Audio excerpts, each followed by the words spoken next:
नमस्कार बच्चों, मैं रामकृपाल जंघेला टीजीटी हिंदी केंद्रीय विद्यालय क्रमांक 2 छिंदवाड़ा जबलपुर संभाग से आज कक्षा 9वीं व्याकरण के अंतर्गत अर्थ के आधार पर वाक्य के भेद इनको पढ़ाने जा रहा हूँ। अर्थ के आधार पर वाक्य भेद। तो अर्थ के आधार पर वाक्य भेद के अंतर्गत हम लोग क्या क्या आज पढ़ने वाले हैं उसकी जानकारी मैं आपको देता हूँ। पहला हम जानेंगे वाक्य की परिभाषा कि वाक्य क्या है, उसकी परिभाषा जानेंगे। उसके बाद वाक्य के अंग कौन कौन से होते हैं, अंगों की जानकारी प्राप्त करेंगे। और फिर वाक्य के भेद एवं उनके भेद की परिभाषा उदाहरण सहित, यानी वाक्य के भेद होंगे और भेद के अंतर्गत उनके भेद होंगे और उनकी परिभाषा। इतनी चीज़ हम इनमें आज जानने का प्रयास करेंगे।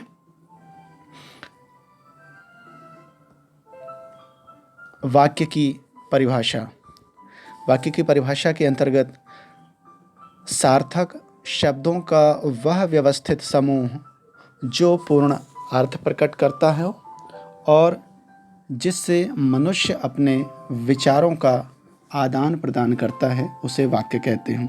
अब इस परिभाषा के अंतर्गत हम समझेंगे कि क्या क्या चीज़ें वाक्य के लिए ज़रूरी होती हैं। वाक्य शब्दों का, सार्थक शब्दों का कैसे शब्द होना चाहिए, सार्थक शब्द होना चाहिए, पहली बात। दूसरी बात, उनका जो समूह है वो कैसा होना चाहिए, व्यवस्थित। पहला क्या होना चाहिए, सार्थक होना चाहिए। दूसरा, व्यवस्थित समूह होना चाहिए और जो पूर्ण अर्थ प्रकट करता हो। तीन बातें हो गई इसमें। शब्दों का, सार्थक शब्दों का समूह होना चाहिए, समूह व्यवस्थित होना चाहिए और पूर्ण अर्थ प्रकट करते हों, जिससे मनुष्य अपने विचारों का आदान प्रदान करता है। हम एक दूसरे से बातचीत करते हैं, जानते हैं अपने मन की बात। यह होगी आपके वाक्य की परिभाषा। अब परिभाषा के बाद हम जानने का प्रयास करेंगे कि वाक्य के अंग। वाक्य के अंग कौन कौन से होते हैं, परिभाषा के बाद अंग। तो वाक्य के मुख्यतः दो आवश्यक अंग होते हैं और पहला अंग है उसका उद्देश्य। उद्देश्य क्या है, जिसके बारे में कहा जाए उसे उद्देश्य कहते हैं।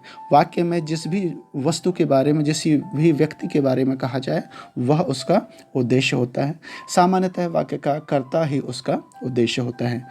आगे इसका दूसरा अंग है वाक्य का विधेय। विधेय के बारे में जो कुछ कहा जाए, उद्देश्य के बारे में, माफ़ कीजिएगा, उद्देश्य के बारे में जो कुछ कहा जाए उसे विधेय कहते हैं। वाक्य का विधेय प्रायः वाक्य की क्रिया होती है। अब यहाँ पर आप देखेंगे कि वाक्य के अंग के अंतर्गत मैंने दो चीज़ें बताया आपको। कौन कौन से दो अंग, उद्देश्य और विधेय। अब एक उदाहरण के माध्यम से उसको समझ लेते हैं कि कौन सा उद्देश्य होता है और कौन सा विधेय होता है। एक वाक्य लिखा है वहाँ पर, दिनेश फुटबॉल खेल रहा है। दिनेश फुटबॉल खेल रहा है। इसमें देखिए दिनेश है, फुटबॉल है और खेल रहा है। अब दिनेश क्या है, वाक्य का कौन सा अंग है, ये उद्देश्य है। दिनेश वाक्य का उद्देश्य है।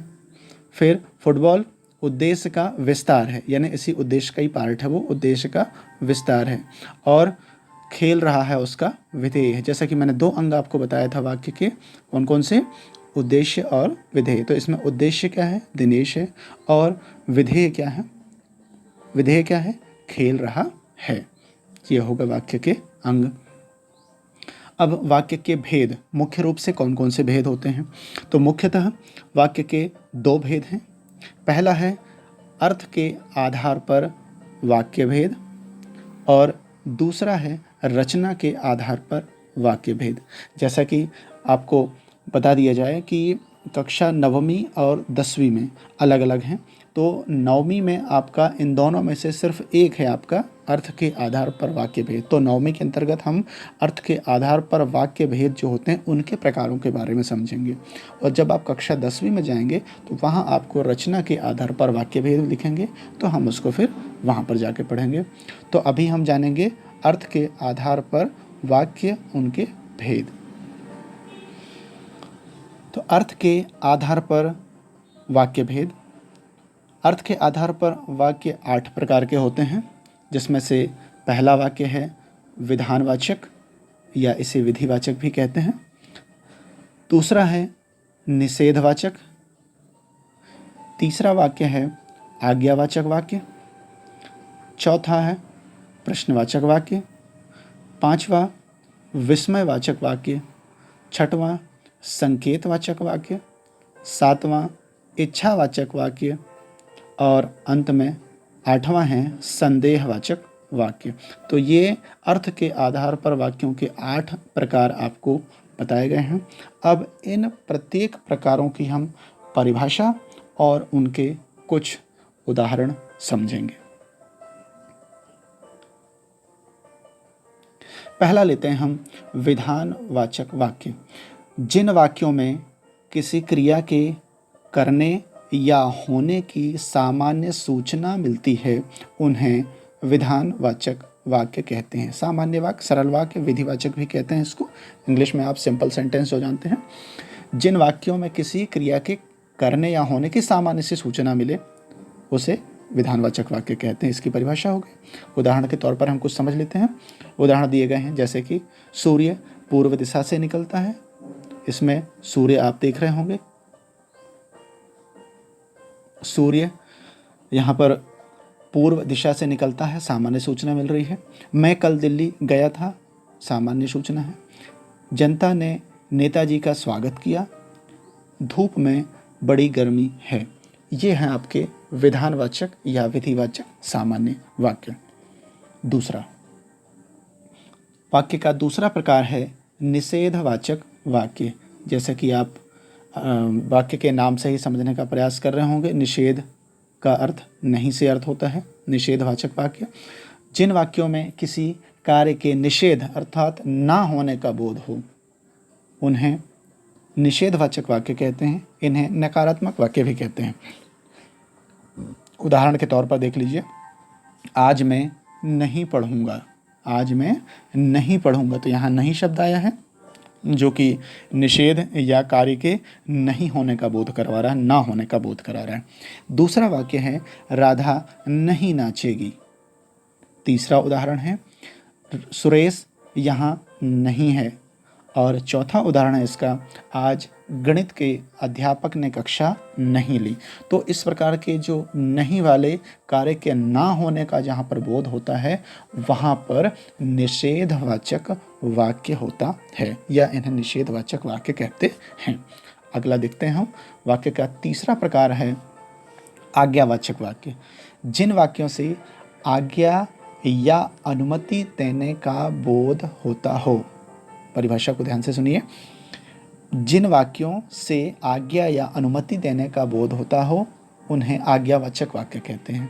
साधारण सी बात है, जब हम किसी को किसी चीज़ के लिए आदेश देते हैं, आज्ञा देते हैं, अनुमति देते हैं तो वह वाक्य कहलाता है आज्ञावाचक या आदेशवाचक वाक्य। जैसी कक्षा में सामान्य बात है, जब आप बहुत शोर करने लगते हो, आप चुप रहो, आज्ञा दीजिए, आपको आदेश दिया गया, शोर मत कीजिए। दूसरा उदाहरण है। तीसरा उदाहरण इसका अब आप जा सकते हैं। चौथा कभी कभी मैच भी देखा करो, मैच देखा करो, है ना। तो इस प्रकार के वाक्य कहलाते हैं आज्ञावाचक वाक्य। वाक्य का चौथा प्रकार हम जानेंगे। चौथा प्रकार है प्रश्नवाचक वाक्य।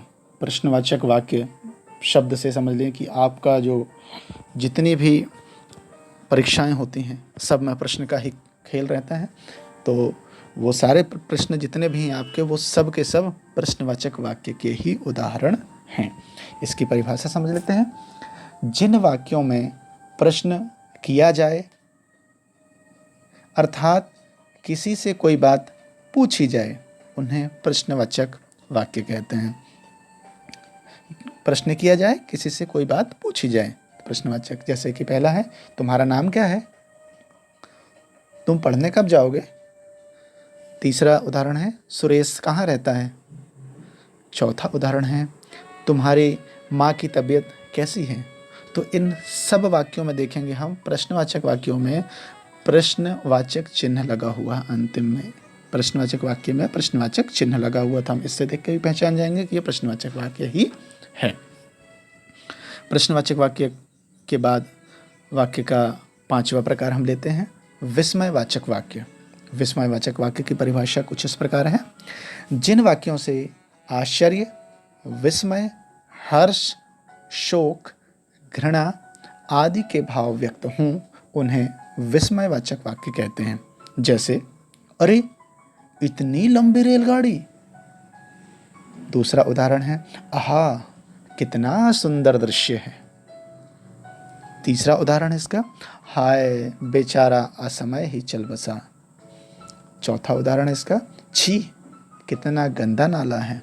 तो इन सभी वाक्यों में देखिए आप परिभाषा में क्या दिया, जिसमें कोई विस्मय हो, आश्चर्य हो, हर्ष बहुत ज़्यादा खुशी हो, किसी प्रकार का दुख हो, शोक हो आपको, या कोई चीज़ देखने से आपको मन में घृणा उत्पन्न हो जाए, तो इस प्रकार के वाक्यों को हम विस्मयवाचक वाक्य कहते हैं।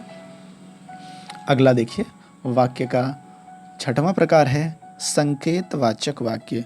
देखिए, प्रत्येक वाक्य का जो नाम लिखा हुआ है, उसका प्रकार जो लिखा है, उसमें ही उसका पूरा अर्थ लिखा हो। संकेत किसी चीज़ पर संकेत करने की ओर है। इसकी परिभाषा के माध्यम से इसको समझते हैं। जिन वाक्यों से एक क्रिया से दूसरी क्रिया पर निर्भर होने का बोध हो, पुनः देख लीजिए इसको, जिन वाक्यों से एक क्रिया से दूसरी क्रिया पर निर्भर होने का बोध हो उन्हें संकेतवाचक कहते हैं। यानी एक क्रिया का कार्य होने का कार्य जो है दूसरी क्रिया पर डिपेंड करता है, उस पर डिपेंड करता है, उस पर निर्भर रहता है, उसे संकेतवाचक कहते हैं। उदाहरण के माध्यम से समझेंगे तो सही समझ में आ जाएगा। पहला उदाहरण है इसका, अगर वर्षा अच्छी होती तो फसल अच्छी होती। अगर वर्षा अच्छी होती तो फसल अच्छी होती। यानी फसल के अच्छे होने की जो क्रिया है वो किस पर डिपेंड कर रही है, किस पर निर्भर करता है, वर्षा पर निर्भर कर दिया। यानी वर्षा अच्छी होगी तो फसल अच्छी होगी। दूसरा उदाहरण है, यदि छुट्टियां हुई तो हम कश्मीर अवश्य जाएंगे।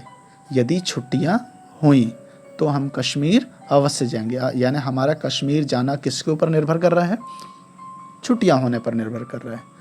तीसरा उदाहरण है इसका, जब तक शोर बंद ना होगा पढ़ाई ठीक से नहीं होगी। बच्चे बहुत शोर कर रहे हैं कक्षा में, अब उसके क्या कहा गया, जब तक शोर बंद ना होगा पढ़ाई ठीक से नहीं होगी। यानी पढ़ाई ठीक से होगी, कब होगी, किस पर निर्भर कर रही है, शोर बंद होने पर निर्भर कर रहा है।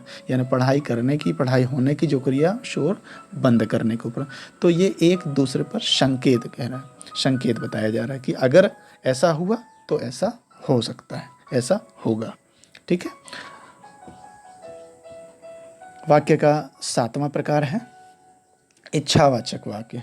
इच्छावाचक वाक्य शब्द से ही समझ लीजिए, जो हमारी इच्छा हो, हम जो अपनी इच्छा जब किसी सामने व्यक्त करते हैं। परिभाषा कुछ इस प्रकार है, वक्ता यानी बोलने वाला, वक्ता की इच्छा, आशा या आशीर्वाद को व्यक्त करने वाले वाक्य इच्छावाचक कहलाते हैं। क्या क्या होना चाहिए इसमें, वक्ता की इच्छा, आशा, उसकी अभिलाषा क्या है, और आशीर्वाद अगर किसी को देता है तो वो भी इच्छावाचक वाक्य के अंतर्गत आते हैं। उदाहरण पहला दिया है, नववर्ष मंगलमय हो। जब नववर्ष आता है तो हम एक दूसरे को बधाइयाँ देते हैं, तो यही कहते हैं नववर्ष मंगलमय हो, आपका नववर्ष मंगलमय हो, आपका नववर्ष शुभ हो। इस प्रकार के वाक्य हम इस्तेमाल करते हैं। दूसरा है, ईश्वर हर काम में तुम्हारी सहायता करे। यानी हमारी इच्छा है, हमारी आशा है कि ईश्वर हर काम में आपकी सहायता करे। अगला वाक्य है, सदा खुश रहो। किसी को जब कोई छोटा बड़ों के पैर छूता है, प्रणाम करता है, तो उसको आशीर्वाद स्वरूप देना पड़ता है, आशीर्वाद देते हैं, सदा खुश रहो। अगला उदाहरण है, तुम्हारी यात्रा मंगलमय हो, शुभ हो। कोई कहीं जाता है तो हम उसको बोलते हैं ना, इंग्लिश में आप लोग बोलते होंगे हैप्पी जर्नी, वैसे हिंदी में तुम्हारी यात्रा मंगलमय हो। ये वाक्य किसके अंतर्गत है, हमारी इच्छा के अंतर्गत है, हम किसी को आशीर्वाद दे रहे हैं, इच्छावाचक वाक्य के अंतर्गत। जन्मदिन की हार्दिक शुभकामनाएं, जब किसी का जन्मदिन आता है तो हम जन्मदिन के अंतर्गत उसको जो शुभकामनाएं देते हैं वह भी इच्छावाचक वाक्य के अंतर्गत आता है। अगला और अंतिम प्रकार है संदेहवाचक वाक्य। संदेहवाचक वाक्य, इसकी परिभाषा कुछ इस प्रकार है, जिन वाक्यों में कार्य के होने में संदेह अथवा संभावना का बोध हो, यानी कार्य पूर्ण होगा या नहीं होगा, इसमें संदेह है, संभावना है, यानी कोई उसमें रुकावट आने वाली है या आई है, उन्हें संदेहवाचक वाक्य कहते हैं।